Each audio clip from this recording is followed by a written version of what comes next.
A very good morning, students. A short wavelength limit for Lyman series of the hydrogen spectrum is this. Calculate the short wavelength limit for Balmer series of the hydrogen atom. ठीक है, पहले कौन सी दी हुई है हमें? Lyman की series दी हुई है. ठीक है, तो हम जानते हैं कि लाइमन की सीरीज कहाँ से स्टार्ट होती है? From n is equals to 1. ठीक है, फिर यहाँ पे आएगा n is equals to 2 and then n is equals to 3 and n is equals to 4 and so on. ठीक है, अप टू कहाँ तक जाएगी ये? n is equals to infinity, बहुत दूर. ठीक है, 1 2 3 up to dash dash infinity. तो अब मुझे बताइए the short wavelength limit for the Lyman series. Lyman series start कहाँ से होती है? 1 से, है ना. 1 मतलब अब इलेक्ट्रॉन सपोज कीजिए 3 से 1 पे आए, 2 से 1 पे आए या 4 से, मतलब 1 पे आना चाहिए. Basically main base is 1. Correct बात है. या इलेक्ट्रॉन 1 से 2 पे जाए, 1 से 3 पे जाए, 1 से 4 पे जाए, 1 से 5 पे जाए, 1 से 6 पे जाए, 1 से 7 पे जाए, तो वो हम लाइमन सीरीज बोलते हैं. ठीक है, तो मैं यहां से यहां बना रही हूँ. This is my Lyman series, this is my Lyman series, this is, यहाँ पे अगर n इज इक्वल टू 4 होता है या n is equal to infinity भी ले लीजिए, तो यहां से यहां तक this is my Lyman series. Correct. अब बाल्मर कहाँ से कहाँ होती है? तो Balmer n is equal to 2 से होती है, मतलब यहाँ से, मतलब 3 से 2 पे आए, इससे 2 पे आए, फिर इससे 2 पे आए, तो this is my Balmer series. Correct बात है, बाल्मर.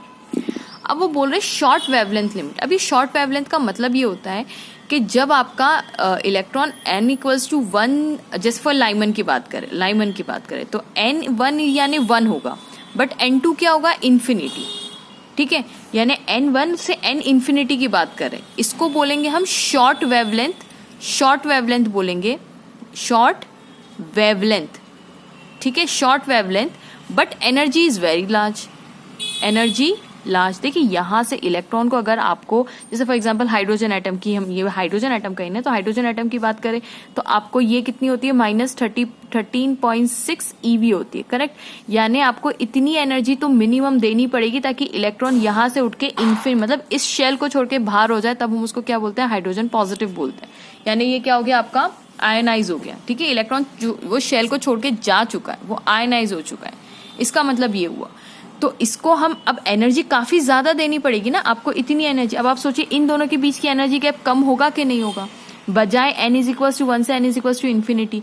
तो जब एनर्जी बढ़ेगी, एनर्जी अगर ज्यादा है तो ऑफकोर्स वेवलेंथ तो कम ही होनी चाहिए ना, तो उसी को बोलते हैं शॉर्ट वेवलेंथ.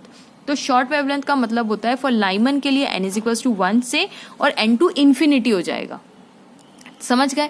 लेकिन अगर मैं बाल्मर की बात करूं तो बाल्मर तो स्टार्ट ही n इज इक्वल टू 2 से होती है, तो बाल्मर के लिए n1 कितना हो जाएगा? 2 और n2 कितना हो जाएगा? इन्फिनिटी. मतलब 2 से इन्फिनिटी, मतलब इलेक्ट्रॉन अभी 2 पे बैठा हुआ है, अब 2 से इन्फिनिटी पे निकालना है उसको. तो अब ये भी आप सोचिए कि एनर्जी 2 से भी इन्फिनिटी, तो ये एनर्जी गैप तो ज्यादा हुआ ना. ये एनर्जी गैप, ये देखिए, ये एनर्जी गैप ज्यादा है. ये n1 और n से इन्फिनिटी एनर्जी गैप ज्यादा है. एनर्जी गैप ज्यादा तो वेवलेंथ. सिमिलरली बाल्मर के लिए n इज इक्वल्स टू 2, मतलब यहां से इन्फिनिटी की बात कर रहे हैं आप, तो एनर्जी गैप इज मोर, लेकिन वेवलेंथ शॉर्ट हो जाएगी, तो इसीलिए इसको बोला जाता है शॉर्ट वेवलेंथ. ठीक है, तो कंफ्यूज नहीं होएगा. अब हम सिंपल फॉर्मूला लगाते हैं, सॉल्व कर लेते हैं. तो 1/λ is equals to r. Formula is 1/n1 का स्क्वायर माइनस 1/n2 का स्क्वायर. करेक्ट बात है. अब फॉर लाइमन की बात कर लेते हैं, लाइमन सीरीज की बात कर लेते हैं. ठीक है, अब लाइमन सीरीज की अगर बात करेंगे तो यहाँ पे r 1/λ लाइमन का रख देते हैं, तो l कर दूं लाइमन के लिए. ठीक है, r तो रेडबर्ग कांस्टेंट है, उसको जाने देते हैं. n1 की वैल्यू फॉर लाइमन इज 1, तो 1/1 माइनस 1/इन्फिनिटी.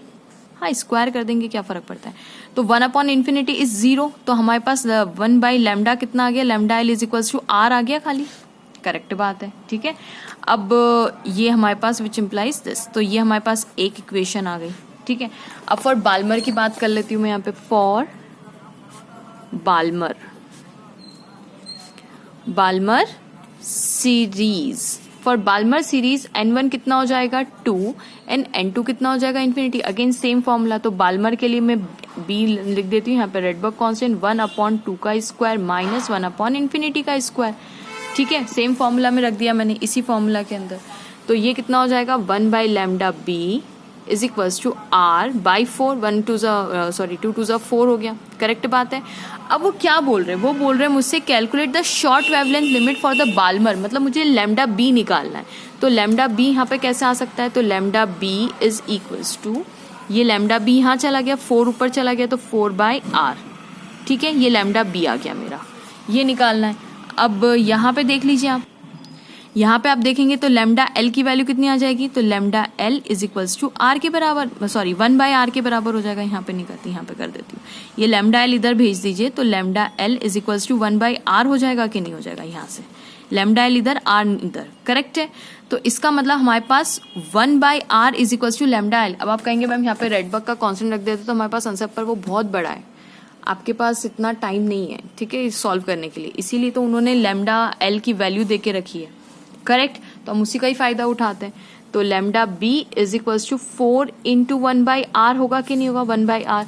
अब 1/r की वैल्यू मुझे बताइए कितनी है, 1/r इज इक्वल्स टू, यहाँ पे देखिए 1/r is equals to lambda L लिख दूं यहाँ पे, that is equals to 4 into lambda L. अब लैम्डा एल देके रखा है, देखिए limit for Lyman series of the hydrogen short wavelength limit for the this atom, कौन सा, Lyman series for hydrogen atom is 913.4 angstrom. तो lambda B is equals to 4 into 913.4 angstrom में, okay. So चलिए start करते हैं। 4 4 ज़ा 16, 4 3 ज़ा 12, 13, 4 1 ज़ा 4 और 5 और 4 9 ज़ा कितना हो जाएगा 36। तो 36536 और ये पॉइंट आ जाएगा किस में, एंगस्ट्रॉम में। क्या आया, ये लैम्डा बी की वैल्यू आ गई। अब स्टूडेंट्स यहाँ पे एक छोटा सा एक नॉलेज के लिए बता देती हूँ, ठीक है। वैसे तो आंसर आ चुका है, लेकिन मुझे बताइए the wavelength for the Lyman short wavelength, कौन सी वेवलेंथ की बात कर रही हूँ, the short wavelength for the Lyman कितनी देके रखी है, 913.4 एंगस्ट्रॉम, ठीक है। और वही मेरी बाल्मर की कितनी निकली, short wavelength, that is equals to 3653.6 angstrom. तो ये लाइमन कहाँ से स्टार्ट होती है, फॉर ये लाइमन की बात कर रही हूँ तो n इज इक्वल्स टू 1 से n is equals to infinity की बात कर रहे हैं, ठीक है। और वही बाल्मर कहाँ से स्टार्ट होती है, तो मैं ये बीच में से स्टार्ट करती हूँ, n इज इक्वल्स टू 2 से लेके n is equals to infinity पे। ये कौन है, मेरा बाल्मर, ठीक है। अब मुझे बताइए कि लाइमन के लिए एनर्जी गैप ज्यादा है, एनर्जी गैप ज्यादा है, एनर्जी ज्यादा तो वेवलेंथ कम। देखिए शॉर्ट वेवलेंथ फॉर लाइमन कम होगी आपकी, जबकि यहां से n इज इक्वल्स टू 1 के मुकाबले n इज इक्वल्स टू 2 तो यहाँ आता है ना, n इज इक्वल्स टू 2 यहाँ पे आता है। तो n इज इक्वल्स टू 2 से n is equals to infinity as compare to Lyman, n is equals to 1 से इन्फिनिटी के मुकाबले n इज इक्वल्स टू 2 से n is equals to infinity का गैप कम होगा। मतलब इसका डेल्टा ई डैश नाम दे देती हूँ और इसको मैं दे देती हूँ डेल्टा ई नाम। तो delta E is greater than delta E dash, ये मैं फॉर बाल्मर कर देती हूँ और इसको फॉर लाइमन कर देती हूँ, ठीक है। For Lyman and this is for the Balmer कर देती हूँ, ठीक है।